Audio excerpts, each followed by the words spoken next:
chers auditeurs et auditrices, en ce jeudi 13 février 2025, journée mondiale de la radio, date anniversaire de la création de la radio des Nations Unies, organisation visant au maintien de la paix. Pour notre première émission sur notre radio Les Voix de la Paix, créée par les élèves du lycée Saint-Joseph de Thônes, je me présente, je m'appelle Elie et pour cette émission, vous pourrez suivre notre équipe dans une variété de chroniques autour du sujet de la paix. Nous commencerons avec Maj qui nous présentera sa définition autour de la paix, autour de l'expression « Fous-moi la paix ». Nous continuerons ensuite avec Quentin qui nous fera découvrir le rôle du sport dans la paix. Place ensuite à Oriane qui explorera ce que signifie être en paix avec soi-même. Et nous terminerons cette première avec Chloé qui nous emmènera au sein de la famille où la paix n'est pas évidente. Pour retrouver la paix, il m'a fallu en somme me mettre en règle avec un sort trop généreux. I want there to be peace everywhere. Qui veut la paix prépare la guerre. Notre grande guerre est spirituelle. You will never be able to have a peaceful transformation in South Africa. Bienvenue sur les voies de la paix.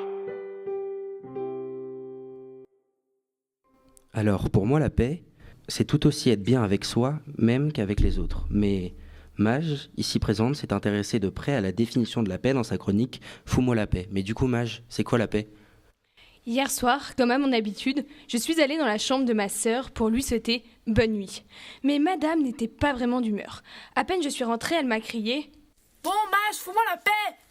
J'étais super frustrée, mais au lieu de m'énerver de plus belle, j'ai tenté une autre technique. Je ne sais pas si vous la connaissez, c'est la méthode Montessori, pour calmer ces tempêtes d'émotions. C'est très viral en ce moment sur les réseaux sociaux et je peux vous dire que ça a bien marché. Pour vous expliquer en vif, imaginez que votre mère se transforme en un dragon qui crache du feu parce que ça fait 15 fois qu'elle demande que tu ranges ta chambre et que ce n'est toujours pas fait. Au lieu de se battre contre le dragon, il faut arriver à l'apprivoiser. Voici comment. Oh là là là là là là, mon petit dragon. Non, pardon, ma petite maman. Enfin, Géraldine, doucement, doucement, je me mets à ta hauteur. Dis-moi, tu ne serais pas dans un gros nuage de colère, là ? Bon, allez, respire avec moi. Brrr, brrr. Dis-moi, c'est ok. Oui, c'est ok d'être énervé. Dis-moi, c'est quoi le problème maintenant ? Quel est le problème ? Prends ton temps, tu vas rassembler toute la colère que tu as en toi et la souffler sur mon doigt. Tu es prête ? Allez, souffle. Bon, ok, c'est super Maj, on a compris, mais il est où le rapport avec la paix du coup ? Oh, ça va, j'y viens. J'étais donc assez perturbée par la réaction de ma sœur, mais surtout par l'expression qu'elle venait d'utiliser. Fous-moi la paix. Mais de quelle paix tu me parles même ? Parce que oui, j'ai fait mes petites recherches et la paix, c'est un vaste sujet. Quoi ça sert ? Ça veut dire quoi ça ? Pourquoi c'est comme ça ? C'est où ? C'est qui lui ? Un jour, une question. Non mais en vrai, c'est quoi la paix ? Pour moi, quand on parle de paix, on fait référence à l'absence de guerre. Selon le Larousse, cette définition est correcte, mais que lorsqu'on fait référence à la paix politique. Mais quelles sont donc les autres définitions de la paix ? On a tenté de demander aux classes de terminale et selon certains, la paix, c'est être en harmonie avec les autres. J'ai donc réouvert mon Larousse et oui, mes camarades ont vu juste. Lorsqu'il y a, je cite, un état d'accord entre citoyens ou groupes sociaux, on peut parler de paix sociale. Je me suis demandé si la situation politique actuelle en France constituait une paix sociale et je n'ai pas encore la réponse. Bon, je pense qu'on aura la réponse si on recherche un peu. Mais bref, continuons. D'autres camarades ont partagé que pour eux, la paix, c'est l'ataraxie, c'est avoir l'âme tranquille. Et là encore, bingo, ça c'est avoir la conscience en paix, car je cite, c'est lorsque quelqu'un jouit du calme intérieur. D'ailleurs, petit clin d'œil à nos professeurs de philo, Madame Jam et Lantelme. Concrètement, avoir la conscience en paix, c'est comme manger une salade après avoir mangé une fondue. On dit que c'est pour digérer, mais c'est plutôt pour ne pas oublier qu'on vient d'acheter un maillot de bain en sol taille S, car le M était en rupture et qu'il faudra le rentabiliser cet été. Voyez-vous, la paix n'est pas une mince affaire, mais il paraît que c'est une philosophie de vie. Alors bon, je vous avoue que cela ne m'a pas permis de trouver une solution face aux tempêtes d'émotions de ma sœur, mais finalement, cela m'a fait comprendre que ma paix face à cette situation, c'est d'être la sœur cool, peace and love. Et oui, vous pouvez le dire, je suis devenue une sœur à la méthode Montessori. Car comme a dit Bob Marley, every little thing's gonna be alright. Merci beaucoup Maj pour nous avoir éclairé sur la définition de la paix et pour avoir fini sur une touche bien positive grâce à notre bon vieil ami Bob. Mais maintenant qu'on en sait un peu plus sur ce que c'est la paix, j'y repense et aujourd'hui en escalade c'était n'importe quoi. Tout le monde voulait les mêmes chaussons, c'était la guerre pour en avoir une paire à la bonne taille.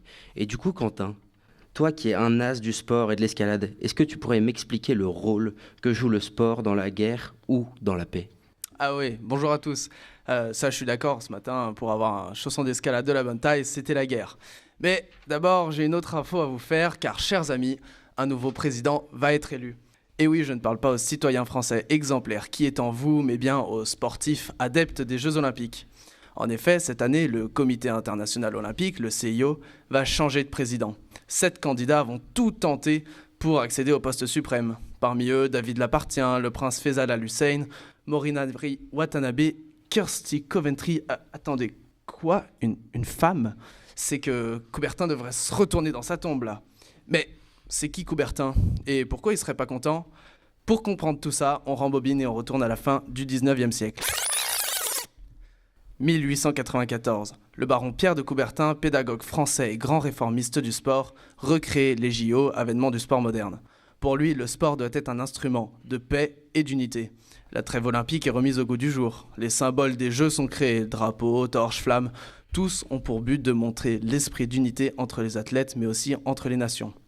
Pourtant, là, on a déjà un problème, la participation des femmes aux Jeux Olympiques. Et là, Coubertin est radical. Je n'approuve pas personnellement la participation des femmes à des concours publics. Aux Jeux Olympiques, leur rôle devrait être surtout, comme aux anciens tournois, de couronner les vainqueurs. Et ouais, pas génial. Selon lui, les Jeux doivent être le théâtre de l'exaltation solennelle de l'athlétisme mâle. Mais grâce aux contestations de femmes comme Alice Milia, celles-ci feront leur premier jeu en 1928. Bon, pour un objectif de paix, je sais pas si on peut réellement parler de réussite sur ce premier point. Au niveau militaire, à l'international, là encore, les Jeux vont être très vite confrontés à la guerre. 1914, Première Guerre mondiale. Le monde se retrouve plongé dans un conflit international. Mais le sport alors ? Au lendemain de cette grande guerre, la der des der, on a les Jeux d'Anvers en Belgique en 1920. Belgique qui fait partie du camp des vainqueurs de la Triple Entente. Et que fait le CIO ? Il interdit tout simplement la participation aux Jeux d'Anvers des nations défaites, donc l'Empire allemand, l'Autriche-Hongrie, la Bulgarie, etc. Pas la meilleure façon de favoriser les relations internationales. Et 28 ans plus tard, rebelote avec les perdants de la Seconde Guerre mondiale aux Jeux de Londres en 1948. Bref. Malgré l'objectif de Coubertin de paix par le sport, le bilan est quand même très mitigé. Ah oui, d'accord. Quand il y a la guerre, le sport peut être un moyen potentiel de revenir à la paix. Mais alors, en temps de paix, ça donne quoi ? En temps de paix, quel doux rêve finalement. Situation paisible, favorisation des relations internationales, c'est beau. Mais finalement, on n'est pas du tout là, puisque aussi contradictoire que cela puisse paraître, le sport en temps de paix est utilisé, oui, pour faire la guerre. Et là encore, les exemples ne manquent pas, notamment dans les JO. Citons par exemple les Américains, 1904, les Jeux de la honte à Saint-Louis, où les Afro-Américains n'ont pas eu le droit de participer à ces Jeux en raison de la ségrégation à l'époque. Mais 1936 aussi, avec les Jeux de Berlin aux prémices de la Seconde Guerre mondiale, où Hitler utilise les premiers Jeux télévisés du monde, donc événement très important, pour montrer la puissance de son nouveau régime et de son empire nouvellement créé.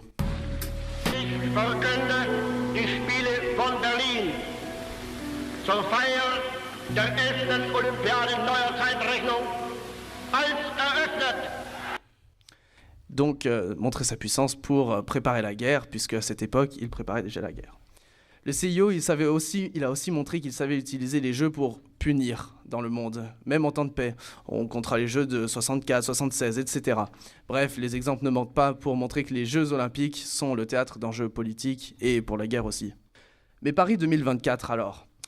Grand Jeux olympiques, puisque l'égalité homme-femme entre les athlètes a enfin été atteinte.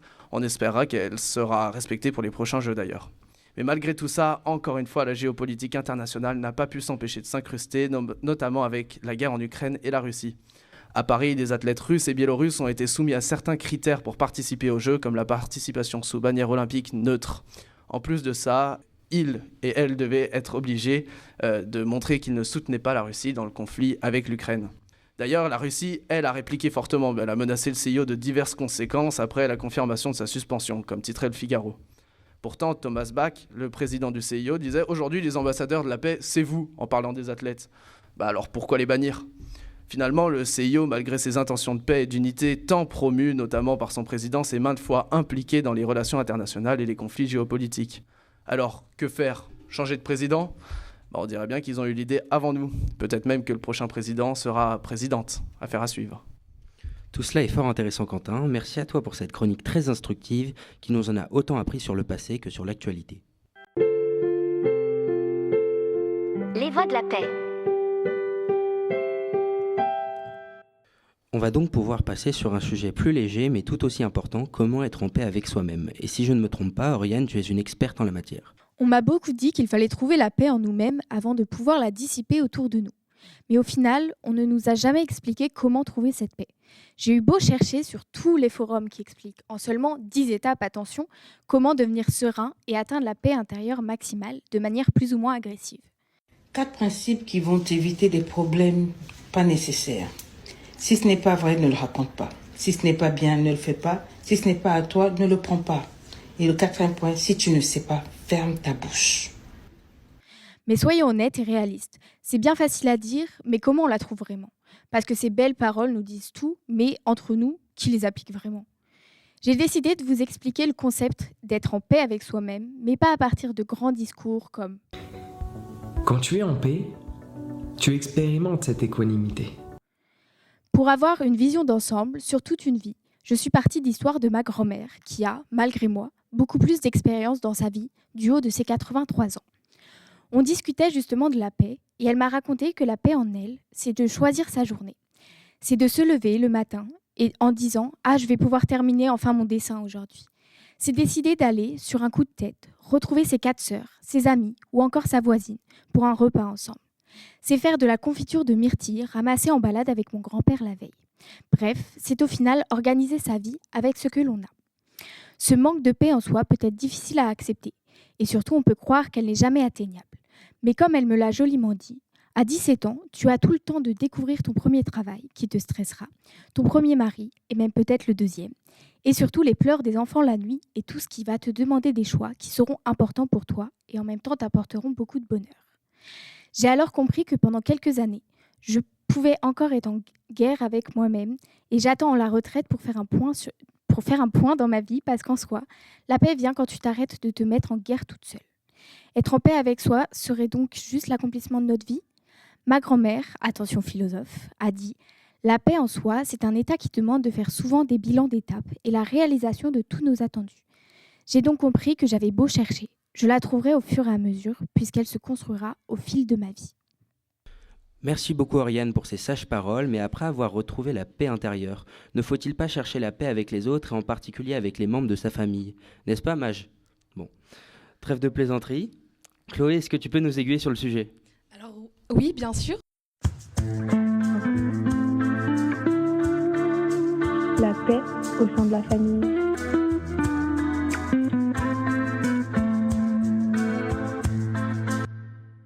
Donc dès notre naissance, on arrive dans une famille pour laquelle on est lié à vie. Cette famille, nous, on ne l'a pas choisie. Ça, j'en suis certaine. Je n'aurais sûrement pas choisi une petite sœur qui me pique toutes mes fringues et qui les cache bien soigneusement sous sa doudoune avant de partir.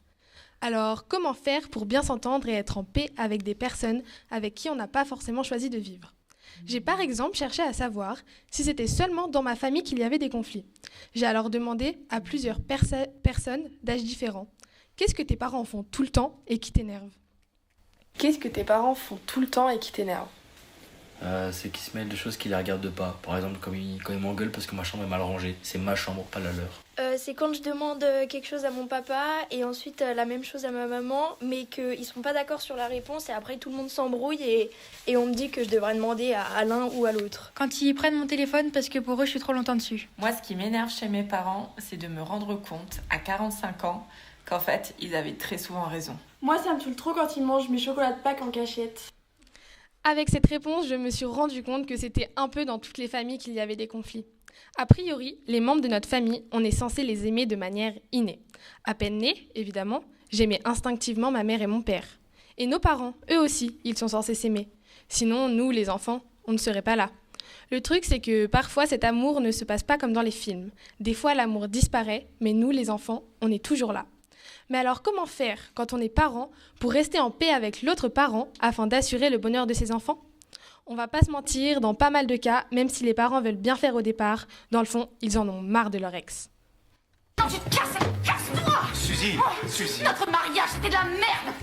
Et c'est bien pour ça qu'ils se sont quittés d'ailleurs. Mais aujourd'hui, les parents séparés essaient de faire au mieux, car faire des enfants, c'était leurs idées.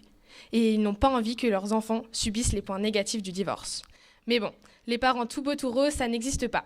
Et quand il n'y a plus une ombre de paix à l'horizon, qui peut les aider ? Je suis allée fouiller du côté juridique pour voir comment des acteurs aident au maintien de la paix entre les deux côtés.